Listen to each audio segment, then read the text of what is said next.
কাতলা মাছের হাত পাকা ঝোল।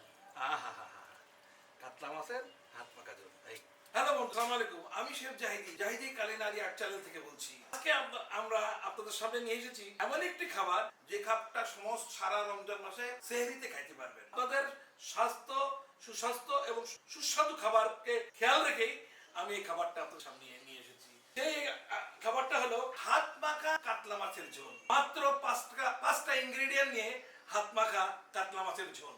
এই কারি রান্না করতে গেলে আমাদের যে মূল উপাদান সেটা হচ্ছে মাছ। এরপরে লাগবে পেঁয়াজ, তারপরে লাগবে কাঁচামরিচ, তারপরে একটু হলুদ মানে কি এখানে আছে 6 পিস মাছ, তার জন্য 1 টিস্পুন হলুদ আর বড় 1 টিস্পুন লবণ আর সরিষার তেল। কিন্তু এই রান্নার পরে একটা সিক্রেট মশলা আছে, ওইটা হচ্ছে আমার মাছের আসল মশলা। এই মশলাটার রেসিপিটা যদি আপনারা জানতে চান আমাকে ইনবক্স করুন। আমাকে প্রথমে পেঁয়াজটা নিতে হবে। পেঁয়াজটা কড়াইতে ঢেলে দিলাম, কাঁচামরিচটা আমি কড়াইতে ঢেলে দিলাম। এখানে 10টা কাঁচামরিচ আছে 6টা মাছের জন্য, কম দিলে হবে না, তার কাঁচামরিচের ফ্লেভারটা থাকতে হবে। আমার 1 টিস্পুন হলুদ, 1 টিস্পুন লবণ স্বাদ মতন, আর কিচ্ছু না। আর আমার সিক্রেট সেই মশলা, এটা রান্নার পরে দেবো। এখানে কোনো লেবুর রস দেবো না, কোনো কিছুই দেবো না। লেবুর রস দিলে আমার দেশীয় কাতলা মাছটার যে নিজস্ব স্বাদ এবং গন্ধ আছে ওটা নষ্ট হয়ে যাবে। আর আমি দেবো অনলি এই রান্নার জন্য 1.5 টেবিল স্পুন সরিষার তেল। এই সরিষার তেল দিয়ে দিলাম। এর কাজটা হচ্ছে এই একদম সালাদের মতো মাখা। আমি আপনাদের দেখাই, এটাই হচ্ছে মজা। সুন্দর করে কষলায় এইভাবে একদম ভর্তা মতন করে ফেলতে হবে। হয়ে গেল এটা মাখানো। এইবার এই মাছগুলো দিয়ে দিলাম। মাছগুলো দিয়ে এই মাছটা দিয়ে সুন্দর করে মাখাতে হবে। এই জিনিসটা মাখায় কমপক্ষে আপনারা 10 মিনিট বাইরে ফেলে রাখবেন, এটা সিজনিং হওয়ার জন্য। সিজনিং হয়ে গেল। এইবার এখানে আমি একটা পাত্রে আমার এই হাতটা ধোবো, ধুয়ে যে পানি হবে ওই পানি দিয়ে মাছটা রান্না করবো। কারণ কি আমার পুরোনো দিনের দাদিমারা ওদের হাত দিয়ে এইভাবে মেখে তাদের হাত ধোয়া পানিতে রান্নাটা করতো, এত পরিমাণ মজা হতো। এই রান্নাটাই খেয়াল করবেন, কোনো মশলা নেই, শুধু হলুদ, লবণ, তেল, পেঁয়াজ, কাঁচামরিচ। এটা রোজার সময় খুবই সুস্বাদু। তো চলুন আমরা এটা চুলোয় চলে যাই। আমরা এই রান্নার মূল যে টেকনিক, মূল যে গোপনীয়তা, সেটা হচ্ছে এই রান্নার জন্য একটা হাত ধোয়া পানি লাগে। তো এই রান্নায় সেই হাত ধোয়া পানিটা আমি আপনাদের দেখাই। আমি এই হাতটা দিয়ে মশলা বেশ কষলাইছি। এখন একটা পাত্রে আমি এই পানি নিয়ে নেবো, এই বেশ পরিমাণ পানি নেবো। এই মাছগুলো এই পানির ভিতরে ডুবতে হবে, পাতলা ঝোল তো ডুবতে হবে। এই হাত ধোয়ার পানিটা আমার নেওয়া হয়ে গেল, হাত ধোয়া হয়ে গেল। এই মাছে কিভাবে দেবো, আপনারা মাছে ঠাস করে ফেলে দেবেন না, মাছের কি এই সাইড থেকে দেবেন, সাইড থেকে দেবেন, এই সাইড থেকে দেবেন, মাছের উপর তো দেবেন না। কারণ মাছের উপরে ওই পরিমাণ দেবেন যে পরিমাণে মাছটা যেন একটু ডুবে থাকে। এখন আমি এইটাকে ফায়ার দিয়ে দেবো। এই যে ফায়ার দিয়ে দিলাম, ফায়ার দিয়ে দিলাম, দিয়ে এবার আমি একটু সরাবো। এখানে আর হাত নেই, খুন্তি নেই, কিছু নেই, কোনো কিছুরই ব্যবহার হবে না, ভেরি সিম্পল।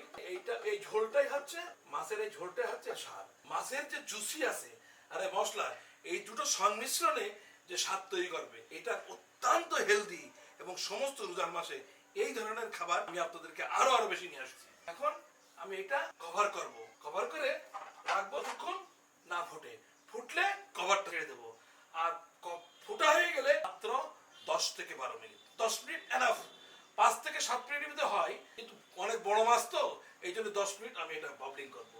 এই ঢেকে দিলাম। আচ্ছা, এই যে দেখে এটা ফুটছে অলরেডি, এরা 6-7 মিনিট ফুটে গেছে। আমি এখনো 3 মিনিট কমপক্ষে ফুটাবো। ফুটানোর পরে এটা নামাই দেবো। আমি এটা তলে লাগার কোনো ভয় নেই। আপনাদের জাস্ট আপনারা এখানে কোনো অতিরিক্ত তেল দিবেন না।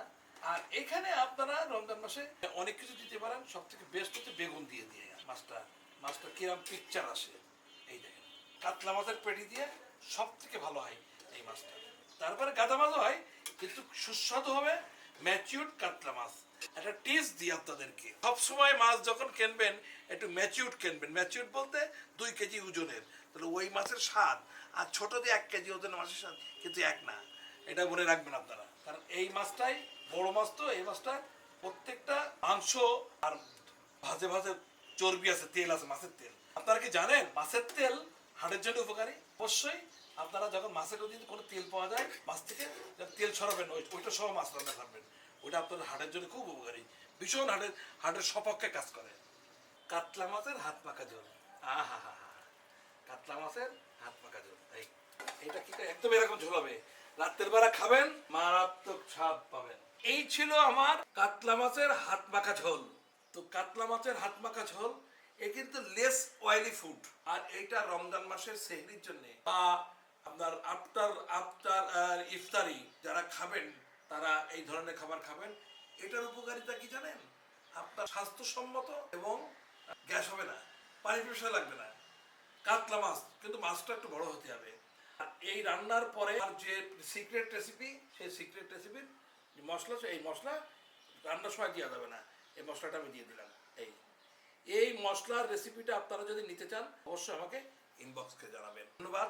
ইনশাল্লাহ আগামী পর্বে আমি তেল ছাড়া সবজি নিয়ে আসছি। আমি সারা রমজান ব্যাপী রমজানের রেসিপি নিয়ে ছোট ভিডিও হলে আপনাদের সঙ্গে হাজির হব। অবশ্যই আপনি আমার সঙ্গে থাকবেন এবং আমার কমেন্ট বক্সে কমেন্ট করে জানাবেন এই ধরনের খাবার রান্না করবেন এবং খাবেন, খেয়ে কেমন লাগলো আমাকে জানাবেন। ধন্যবাদ। শেফ জাহিদি, কালিরারি আর্ট চ্যানেল থেকে।